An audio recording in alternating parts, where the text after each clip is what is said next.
Consumer and retail expert Kate Hardcastle joins me for the paper review. Hello, Kate. Good morning to you. Good morning, Vanessa. So sorry not to be seeing you in person, but I hope you're well. I'm so sorry too, and I hope you're well. We're just trying to keep you safe by not hauling you in. That's the thing. Absolutely. Let me ask, before we do the papers, which we're about to do, let me just ask, because everyone's personal story somehow turns out to be fascinating, just what you're doing, how you're doing it, whether you can carry on working, whatever it is. So what's going on with you? Where are you? Who are you with? What's life like for you? How are you finding it? Oh, thank you. Well, I got back to my home in Yorkshire with my children, which was really, I was grateful for, because I spend a lot of time working away from them. Yeah. So I'm reunited. And at the moment, majority of my time is dedicated to, we have a give back scheme in the organisation I work for. Yeah. We're trying to support small businesses with free advice who are finding these times very, very tough and difficult. So it's been a very humbling process. And alongside that, working on shows like yours, where I can maybe offer a little bit of advice or support to the consumers who are trying to shop and find essential provisions in these times. I'm trying to do my little bit. But Shall we start with that then before you plunge into the papers? If you wouldn't mind giving some advice, we would so appreciate that, and it would be such a shame to talk to you and not use your expertise, Kate, this morning. So what sort of advice are you giving people, please? Of course. Well, absolutely. For the small businesses, I think it's finances first. You've got to do everything you can to stable the ship, really think very differently about things. And I've got lots of information, as many others have got online, in terms of how you can get financial support. But I think then it's trying to see the positives, trying to re-energize small businesses that very many people have a lifestyle business that their whole family's dependent on. See if there's a new way in the next few weeks you can re-galvanize and try and get a business for the future, understanding that people are going to be operating differently. What are their needs? How can you work for a more positive outcome? And for consumers, please, the calmer we are, which we're starting now to see in the supermarkets, the better this is going to be for all of us. By uplifting our shop just by 10-15% in the main, we created huge stock issues for those who were the most vulnerable and in need. So if you can, keep calm, re-energize your recipe book, try and think a bit differently, stop wasting food. We'll all get enough for all of us, which would be really welcome to carers and vulnerable people who need that food right now. Absolutely. I made a compote last night. I looked at these apples that we were just not going to get round to eating, and I thought, no waste, absolutely not. Compote. I just pulled the recipe out of some ancestral legacy. I swear I've never stewed an apple in my life, but boy, there I was compoting away ferociously. I really flung in a few blueberries past their sell-by date, a couple of raspberries on the turn. There it was. Hey, presto. Only you can do restaurant quality, Vanessa. Oh, do me a favour. It was not restaurant. It's certainly not restaurant. Far from. I wouldn't go to a restaurant where I was the caterer. Let me tell you, if I had any choice, definitely not. And my other half would vouch for the same thing. But anyway, compote. That's the order of the day as far as we can see. And also, if you've got any eggs, omelettes with absolutely anything at all, even the most unlikely things that you can possibly find. Now you're talking. Yeah. Also, 2 rather wilted, wretched-looking carrots. I quickly fried in a little bit of honey, a little bit of left. I had a milliliter of orange juice at the bottom of the thing. Bit of orange juice on the carrots. Glaze the carrot. What do I know? If my girls could hear this, they would laugh out loud. My ancestral cooking is the microwave going ping, but nevertheless, I am cooking away and planting seeds. I was doing yesterday, planting seeds. Right, let's plunge into the papers. The first choice of story, quite rightly so. Clap for carers. How was it round your neck of the woods? Oh, it was beautiful. It was so humbling. And I think my takeout really was for my children. We let them stay up for it.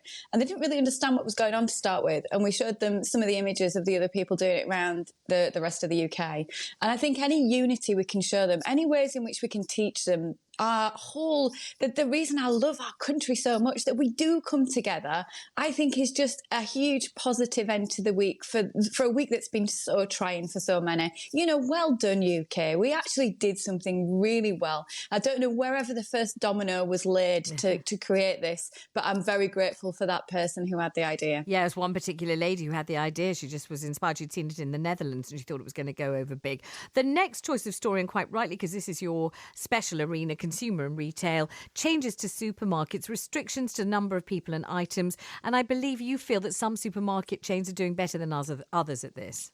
That's right. So we've got Keep Calm and Q is our new raison d'etre for the next few weeks, and I'm hoping to see it too.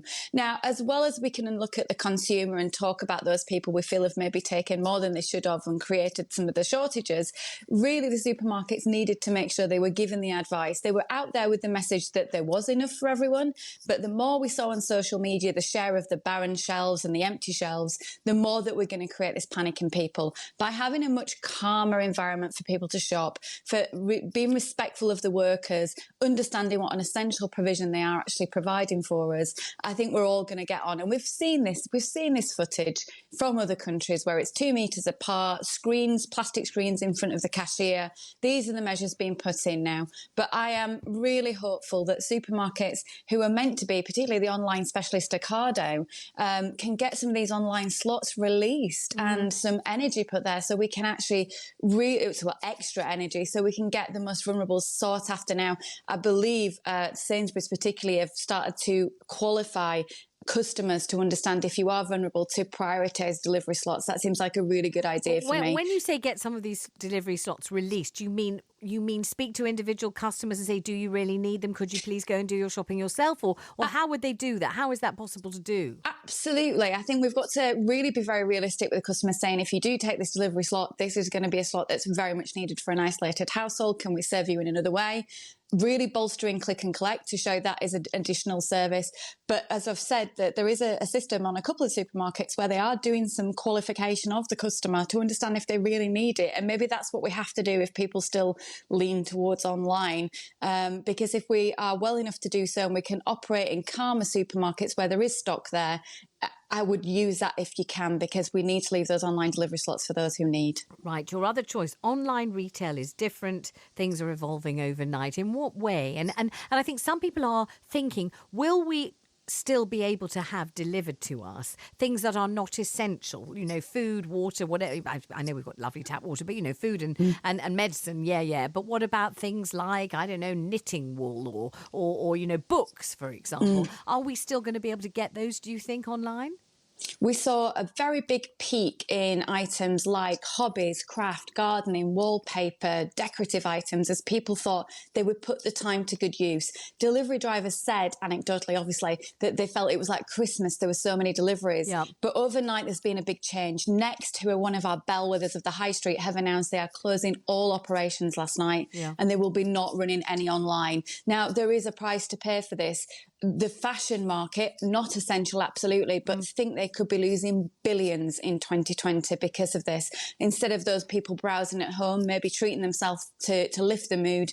If these retailers are not operating, they are not going to benefit from the online sales either. But they are doing it for the safety of their staff. Which is commendable. But on the other hand, Kate, I never thought you'd hear me say this in a million years, but the idea of browsing through clothes at the moment, it's only me, and if anyone wants to, good for them, and I hope they do want to, for the sake of, as you quite rightly say, of the fashion sector. But to me, I'm just staying at home. I'm not going anywhere. No one can see me. Yes. I can't see them. Do I want anything to wear at this point? Well, not really. Lots of people are saying it takes a great deal to persuade them out of their pajamas at all when all they're doing is, I'm not kidding. You don't want to put on your newest shoes and your brand new boots and a fabulous looking new something, because no one can see you. What is the point? I know that people are saying, for morale, you really need to get dressed up even though you're at home. But in real life, do you really? And is anyone buying clothes right now? I think people are changing. And I think the change that we and you and I particularly have talked about over the last 10 years, I think that's going to speed up significantly. I think we're going to see years worth of changes within months, because not only are we going to see people actually starting to question, do I need all of this? Do I want all of this? That the importance of family is going to be really important to people, the importance of spending time together over material goods. All of the change we've seen, I think, will be propelled. But we have got to be realistic. Fashion is a huge industry within the UK, and it's going to have a significant knock-on effect. I don't even think we're beginning to see it yet. I think it's going to be for months and months and months to come after this. So I agree with you. Put to the heart what's important. But this is a big industry, and big industry numbers that are going to be lost. And let's finish with let's hope some reassurance for people listening. Some people are thinking, can the supply chains for food really hold up? given that in every other sphere we keep hearing, the police need retired policemen to come back, the NHS need retired nurses and doctors to come back. Why? Because very many people, unfortunately, are very unwell or self-isolating and they can't go into work. So people are thinking, well, what about the food supply chain? Won't the people picking the fruit be sick or self-isolating? Won't the people packaging it in factories be sick or self-isolating? They're concerned that although we're told there's going to be enough food, will there really be? What do you think about that? I think what we'll see is provision for all, but in a reduced variety, it'd be very different to the way that we used to buy in our shopping. We won't be reaching up to all those different brands on the shelves and all of those nice to have products. There will be much more focus on the need to haves. So don't be surprised if over the next few months you see a lot more of the basics and a lot less of things that perhaps are not essential, just as we've been discussing. But that should mean you can still eat. There's still food for all. Thank you very much indeed, Kate. Very reassuring indeed. Kate Hardcastle there. You're listening to BBC Radio London.